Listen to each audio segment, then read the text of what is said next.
Hello guys, welcome to Sumanth talks. అయితే రీసెంట్గా రాజమౌళి గారు ఒక ఇంటర్వ్యూకి అటెండ్ అయ్యారనమాట. కాకపోతే అది ఇండియాలో కాదు, means out side of the country అనమాట. అయితే ఆయన అటెండ్ అయిన తర్వాత ఆ ఇంటర్వ్యూర్ ఒక క్వశ్చన్ అడిగారనమాట.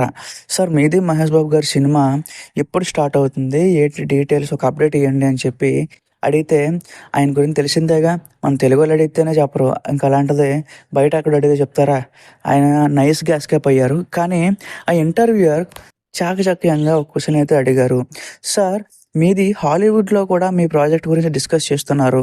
సో, దాని గురించి మీరేమంటారు అని చెప్పి అడిగారనమాట. సో, రాజమౌళి గారు ఎక్కడో ఇంప్రెస్ అయ్యి ఆ క్వెషన్‌కైతే ఆన్సర్ ఇవ్వడం జరిగింది. సో, హాలీవుడ్ అంటే నాకు చాలా ఇష్టం. అలాగే మా ఇండియన్ సినిమాకి ఈక్వల్‌గా నేను హాలీవుడ్‌ని ప్రేమిస్తాను. అయితే నా cinema, upcoming cinema Mahesh Babu గారితో ఉండేది. అది హాలీవుడ్‌కి కూడా లిమిట్ అయ్యేలాగా నేను ప్లాన్ చేస్తున్నాను. సో, మొత్తం 16 లాంగ్వేజ్‌ల్లో ఈ సినిమానైతే రిలీజ్ చేస్తాను అని చెప్పి ఆయన ఒక మాటైతే అక్కడ షేర్ చేసుకోవడం జరిగిందనమాట. సో, దాంతో పాటుగా మరికొన్ని అప్డేట్స్ అయితే ఆ ఇంటర్వ్యూలో ఆయన రివీల్ చేశారు. ఏంటి అంటే, మహేష్ బాబు గారు ఈ సినిమాలో 2 రోల్స్‌లో ఉంటారనమాట. అంటే 2 క్యారెక్టర్‌లో ఉంటారనమాట. అయితే ఫస్ట్ వచ్చేసి ఒక వైల్డ్ ట్రైబల్ మ్యాన్ క్యారెక్టర్ అనమాట.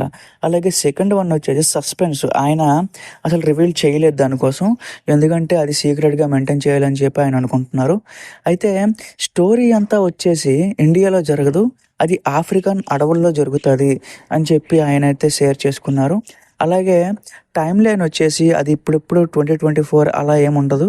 అది దాదాపు 500, 600 సంవత్సరాల క్రితం జరిగిన స్టోరీని ఇప్పుడు నేను తీసుకొస్తున్నాను అని చెప్పి ఆయన మనకు షేర్ చేయడం జరిగిందనమాట. అంటే ఒక హిస్టారికల్ మూవీ అని కూడా ఆయన మనకి ఒక హింట్ అయితే ఇచ్చారనమాట.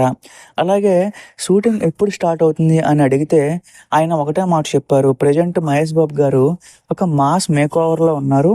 ఆయన లుక్ అంతా ట్రాన్స్‌ఫర్మేషన్ అయిపోయిన తర్వాత నేను షూటింగ్ అయితే ఫుల్ ఫ్లెడ్జ్డ్‌గా స్టార్ట్ చేస్తాను అని ఆయన చెప్పడం జరిగింది. మనందరం కూడా కొన్నిసార్లు సోషల్ మీడియాలో చూస్తూ ఉంటాం. సో, మహేష్ బాబు గారు ఎయిర్‌పోర్ట్‌లో లేపోతే ఎక్కడైనా ఈవెంట్‌లకి అటెండ్ అయినప్పుడు ఫుల్లుగా జుత్తు పెంచేసి, అలాగే ఫుల్లుగా గెడ్డం పెంచి, బాడీ కూడా బాగా ట్రైన్ చేసి ఆయన కష్టపడడం మనం చూస్తూనే ఉన్నాం. సో, ఈ లెక్కన ఆయన మహేష్ బాబు గారి సినిమా కోసం ఎంత డెడికేటెడ్‌గా వర్క్ చేస్తున్నారు అని చెప్పి మనం లెక్క కట్టొచ్చు. సో, ఇవన్నీ వర్కౌట్ అవ్వాలి అంటే మనం ఇంకొన్ని నెలలు ఆగాల్సిందే.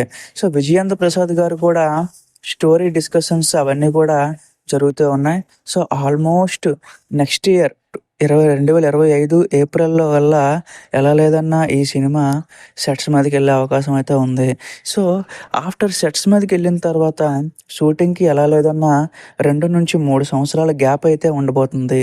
సో, ఆ గ్యాప్ ఎందుకంటే రాజమౌళి గారు క్వాలిటీని నమ్ముకుంటారని మనందరికీ తెలిసిందే. ఒక సీన్ రావాలంటే దాదాపు ఒక నెల రోజులైనా ఆయన తీసుకుంటారు. సో, ఈ లెక్కన సినిమా రిలీజ్ అవ్వడానికి ఎలా లేదన్నా 2027 వరకు టైం పడుతుందనమాట. సో, అది గైస్.